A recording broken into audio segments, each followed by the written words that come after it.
Canwin संस्था का हर कदम प्रशासन को सहयोग देने का वायदा। कैनविन फाउंडेशन ने 100 लोगों से कराया प्लाज्मा डोनेट। जिला प्रशासन के साथ मिलकर किया प्लाज्मा डोनर्स को सम्मानित। गुरुग्राम चिकित्सा के क्षेत्र में अग्रणी सामाजिक संस्था कैनविन फाउंडेशन ने कोरोना पॉजिटिव मरीजों के लिए 100 लोगों का प्लाज्मा डोनेट कराकर एक कीर्तिमान स्थापित किया है। इसी कड़ी में बुधवार को यहां रोटरी ब्लड एवं प्लाज्मा बैंक परिसर में जिला प्रशासन के साथ मिलकर फाउंडेशन ने कार्यक्रम आयोजित किए। इस मौके पर जिला उपायुक्त Amit Khatri, civil surgeon doctor Virendra Yadav, उप civil surgeon doctor Anuj Garg, red cross society के चेयरपर्सन एवं गुरुजल प्रोजेक्ट की प्रोग्राम मैनेजर शुभी, कैनविन की संस्थापक डीपी गोयल, सह संस्थापक नवीन गोयल मौजूद रहे। जिला उपायुक्त अमित खत्री ने कहा कि कोरोना महामारी में कैनविन फाउंडेशन समेत अनेक सामाजिक संस्थाओं ने दिन रात काम किया है। उन्होंने कैनविन द्वारा डोनेट करवाए जा रहे प्लाज्मा को लेकर प्रमुखता से कहा कि रक्त और कोरोना में यह कहा जा सकता है कि रक्त शायद जान बचा सकता हो, लेकिन प्लाज्मा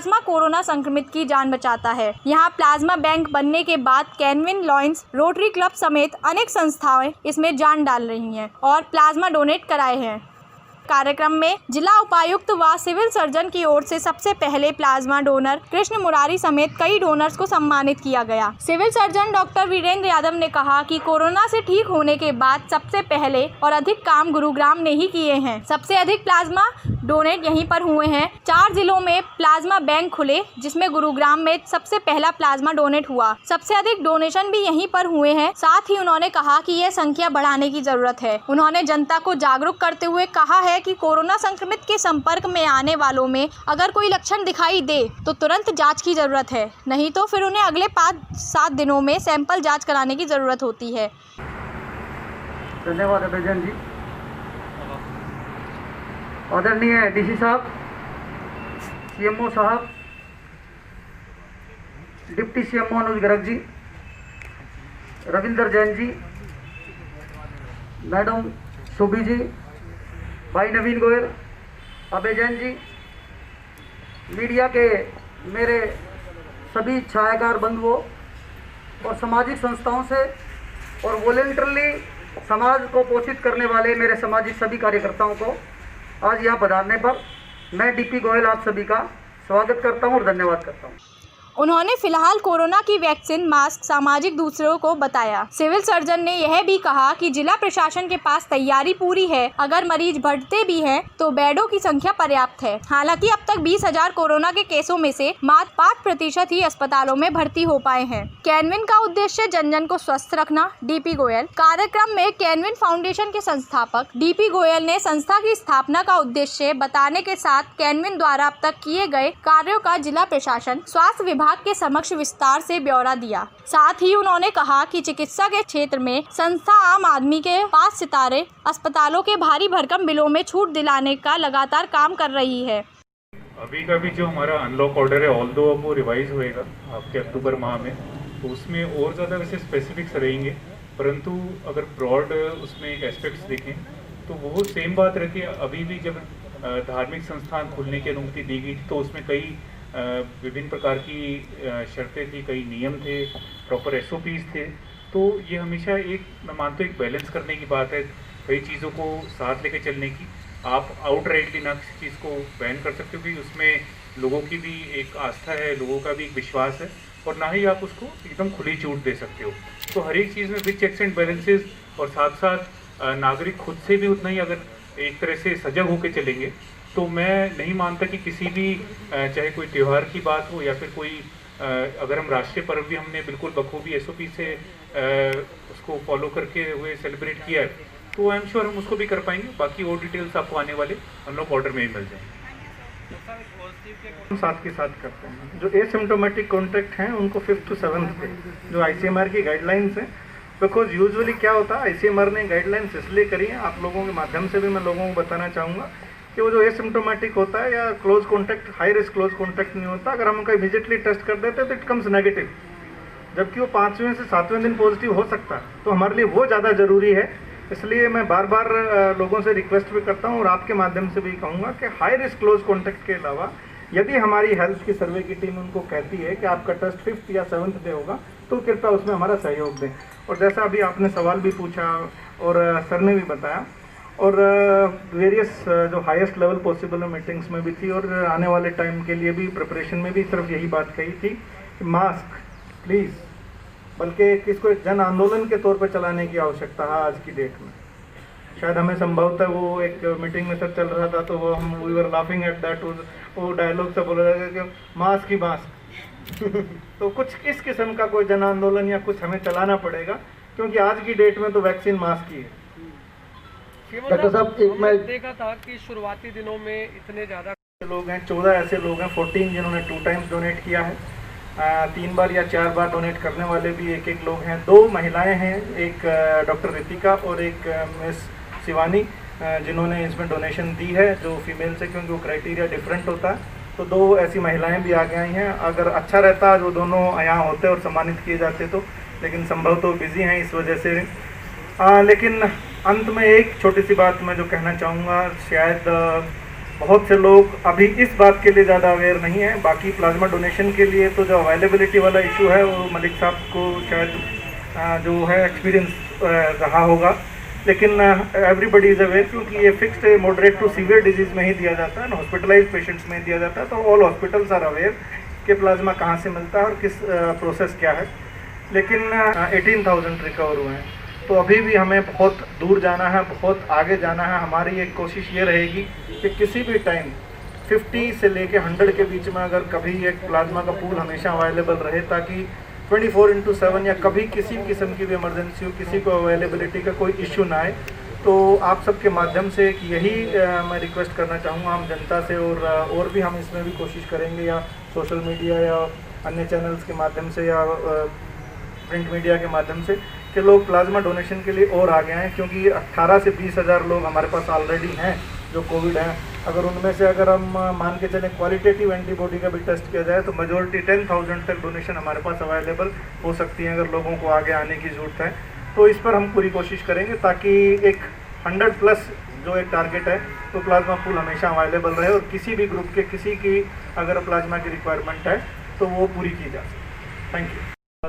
जब अवेलेबल नहीं होती वो मेडिसिन या वो कॉस्ट इफेक्टिव नहीं होती, लॉन्ग टर्म पर नहीं दिया जाता, तो प्लाज्मा थेरेपी एक मॉडरेट टू सीवियर डिजीज़ में एक अल्टरनेटिव है। ये डाटा अभी तो हमने सच कलेक्ट नहीं किया, but it can be collected immediately, हमें कर लेंगे, क्योंकि जितनी भी डेथ्स होती हैं उनका ऑडिट हम करते हैं। तो अभी हमने इसी सोमवार को यानी परसों ही हमने सारा का सारा डाटा कलेक्ट किया हुआ है। We are working on it. आज शाम तक ही शायद हम सारी डेथ्स का ऑडिट करेंगे, तो उनमें से हमें पता चल जाएगा कि अगर किसी को प्लाज्मा डोनेशन भी हुई थी या नहीं हुई थी। तो संभवतः ज़रूरी नहीं है कि सभी ऐसा हो सके। बहुत सारे ऐसे लोग हैं जिनको 2 बार भी प्लाज्मा देना पड़ता है, और 2 बार प्लाज्मा देने के लिए मिनिमम 24 आवर्स का गैप होना चाहिए। जो एक आपके सवाल का जो मैं अभी जो इस वक्त जवाब दे सकता हूँ, तो ये कहना कि सभी रिकवर हुए या नहीं हुए, उसमें शायद संभवतः मैं नेक्स्ट टाइम आप कभी जब होंगे तो मैं डाटा आपको एग्जैक्ट दे पाऊंगा। ये डेटा कुछ रफली बता सकते हैं कि परसेंटेज ऑफ पेशेंट कितने बच गए होंगे जिनको प्लाज्मा दिया गया? नहीं, मेजोरिटी, ऑलमोस्ट मेजोरिटी में कहूँगा, ऑलमोस्ट सभी। Thank you. ऐसा लगता है कि अभी भी अवेयर उन्होंने कहा कि गुरुग्राम में अभी भी चिकित्सा के क्षेत्र में विश्वसनीयता की जरूरत है। मात्र एक अस्पताल के साथ अनुबंध की शुरुआत के साथ अब कैनविन का गुरुग्राम के 53 बड़े अस्पतालों से अनुबंध हो चुका है और लोगों को राहत दिलवाई जा रही है। जरूरत है प्लाज्मा थेरेपी को लेकर, अगर जहाँ तक मैं बात कहूँ, और इसी पे हमने कोशिश करी है काम करने की। और अभी आपने पीछे से देखा होगा कि हमने बहुत सारी जगह होर्डिंग्स, शायद कोई भी ऐसी प्रोमिनेंट प्लेस तो नहीं होगा, गवर्नमेंट प्लेस या हसल बसल वाला एरिया हो, चाहे वो मॉल्स हों, हमने वहाँ पोस्टर्स लगाए हैं। अभी तक I agree fully with you कि अभी तक पहला अभियान ये था कि लोगों को प्लाज्मा डोनेशन के लिए प्रेरित किया जाए। अब नेक्स्ट आपकी बात से भी और हम भी इसी प्रयास में है कि अगला प्रयास जो नेक्स्ट हम ऐसी एक्टिविटीज़ करें वो लोगों को प्लाज्मा लेने के लिए प्रेरित करने के लिए, और डोनेशन दोनों के साथ में हम इस बार जोड़ेंगे। 1 पर मिलियन टेस्ट शायद इंडिया में किसी डिस्ट्रिक्ट ने या किसी ज़िले ने नहीं किए, उसमें भी हम सबसे आगे हैं। And we are well prepared. और आज तक भी आपने सब देखा होगा, ठीक है, थोड़ा सा पैनिक की सिचुएशन हो जाती है जब भी केसेस बढ़ जाते हैं, पर हमारे कभी भी बेड की कैपेसिटी या बेड की समस्याएं नहीं हुई। तो अगर आने वाले टाइम में जरूरत पड़ेगी तो वी आर वेल प्रिपेयर्ड। अगर जरूरत पड़ेगी तो DCC सेंटर्स को दोबारा से हम उसी लेवल पे लेके आ जाएंगे, और we can create 8 to 10,000 beds immediately. तो so I don't think so, और ये मिथ ही रहे तो ज़्यादा अच्छा है। स्वास्थ्य को लेकर उन्होंने कहा कि भौतिकवाद में हम खुद की सेहत को भूल रहे हैं, जबकि सबसे जरूरी सेहत ही है। प्लाज्मा डोनेशन को बनाया मिशन। नवीन गोयल कैनविन फाउंडेशन के सह संस्थापक नवीन गोयल ने कहा कि कोरोना महामारी के बीच प्लाज्मा डोनेशन को लेकर सबसे पहला काम लोगों को जागरूक करना रहा है। मीडिया, सोशल मीडिया व अन्य माध्यमों से संस्था ने प्रशासन के साथ मिलकर जागरूकता अभियान भी चलाया, साथ ही कोरोना जाँच कैंप में प्रशासन का सहयोग दिलाया। वो है, सारा अनलॉक हुआ है, पूरा सिस्टम, सारी मूवमेंट्स अलाउ कर दी गई हैं, सभी स्टेट्स की टू एंड फ्रो अलाउ हो गई है, और लोगों ने जो जनभावना जो थी कि एक जो उनमें आ गया कि कोरोना होके चला जाएगा, वो पैनिक सिचुएशन जब वो बढ़ जाता है तो दोबारा आ जाती है, अन्यथा लोग बहुत रिलैक्स और रिलैक्स हो गए। इसकी वजह से न केवल गुड़गांव, आप देखें पूरा हरियाणा, पूरा प्रदेश और देश, सारे देश में भी अगर ये जनसंख्या अगर हम कंपेयर करें, ये संख्या जो थी वो इसी एक महीने में मैक्सिमम इंडिया में भी डबल हुई है। तो ये ओवरऑल सिनारियो जस्ट यही था, इसीलिए एक बार दोबारा से यही गवर्नमेंट भी और प्रशासन भी इसमें कोशिश कर रहा है कि एक बार दोबारा से लोगों को कन्विंस कराया जाए कि सोशल डिस्टेंसिंग, सैनिटाइजेशन और मास्क पहनना कितना अनिवार्य है। ये आंकड़ा कहाँ तक पहुँच सकता है, कुछ इसका आइडिया से? ये तो अभी प्रेडिक्शंस कहना मुश्किल है। अभी जैसे बताया, वो अभी कह रहे थे शायद उदय जी, लाखों हो सकता है या हज़ारों हो सकता है, ये कहना उचित नहीं होगा। डॉक्टर साहब, ये प्लाज्मा डोनेट कराने को लेकर लोगों को समझाना कठिन काम था, फिर भी संस्था के वॉलंटियर्स ने लोगों को समझाकर इसके लिए तैयार किया। एक मिशन के रूप में प्लाज्मा डोनेशन को लेकर काम किया और अब तक कुल 167 प्लाज्मा में से 100 प्लाज्मा कैनविन फाउंडेशन ने डोनेट कराए हैं। आगामी दिन में जल्द ही इस आंकड़ों को 200 के पार करने की बात उन्होंने कही। खत्री जी का, हमारे CMO साहब का, मैडम DC साहब का और डॉक्टर अनुज का मैं बहुत वेलकम करता हूं, और मैं प्रशासन का बहुत आभारी हूं कि उनके तुरंत डिसीजन से ही आज ये गुड़गांव का रोटरी ब्लड बैंक जो है, आज ये हमारा प्लाज्मा बैंक बन गया। मैं उनका बहुत बहुत आभारी हूँ। आज हमारे जो बड़े बड़े हॉस्पिटल हैं, चाहे वो मेडिसिटी है, चाहे फोर्टिज है, जो पहले हमारा ब्लड भी स्वीकार नहीं करा करते, अब वो प्लाज्मा बैंक के लिए भी लाइन में लगे रहते हैं, और अब पेशेंट के लिए ब्लड भी हमारा अलाउड कर दिया। ये DC साहब और CMO साहब सब आपकी मेहरबानी है। और कैनविन ने जो इस कोरोना के टाइम में जो कार्य किया है वो बेहतरीन है, वो बधाई के पात्र हैं। और rotary blood bank, rotary club, DC साहब आपको मैं विश्वास दिलाता हूं, हम 24 घंटे भी कार्य करने को तैयार हैं, और हम पूरा प्रशासन का साथ देंगे और कैनविन का साथ देंगे। जय हिंद, जय भारत। धन्यवाद। प्लाज्मा डोनेट कराने को संस्था की ओर से पिक एंड ड्रॉप की सुविधा भी दी जा रही है। नवीन गोयल ने कहा कि हमारे जीवन में पहली बार इतनी बड़ी महामारी आई है जो कि पूरे विश्व में फैली है। इससे बहुत कुछ सीखने की जरूरत है। उन्होंने प्लाज्मा डोनर्स को भगवान के देवदूत की संख्या देकर कहा कि बहुत से डोनर्स ने तो 2 से 4 बार भी प्लाज्मा डोनेट किए हैं। उन्होंने जिला प्रशासन से इस बात का भी वायदा किया है कि किसी भी क्षेत्र में संस्था को कोई जिम्मेदारी दी जाती है तो वे पूरी निष्ठा के साथ उस पर काम करेंगे। मंच संचालन कर रहे सामाजिक कार्यकर्ता अभय जैन एडवोकेट ने कहा कि लोगों के बीच से कोरोना का भय निकालना भी जरूरी था, क्योंकि लोगों को मानसिक आघात हो रहा था। संस्था के लोगों को डॉक्टर्स के माध्यम से कॉल कराकर उन्हें हौसला दिलाया गया ताकि वे मानसिक रूप से मजबूत रहें, कोरोना से लड़ाई लड़ सकें। कार्यक्रम में रोटरी ब्लड बैंक के assistant governor Ravindra Jain, sector 10 RW के प्रधान commander Udayveer Yadav, TC Agrawal, Tarachand, SD Goyal, Balbir Singh, Satish Tayal, BJP जिला कोषाध्यक्ष प्रवीण अग्रवाल, जिला सचिव राजेश गुलिया, एक आवास संस्था से अमित गोयल, हाउसिंग बोर्ड प्रधान प्रशांत सिंह, युवा भाजपा नेता गगन गोयल समेत काफी संख्या में सामाजिक कार्यकर्ता मौजूद रहे।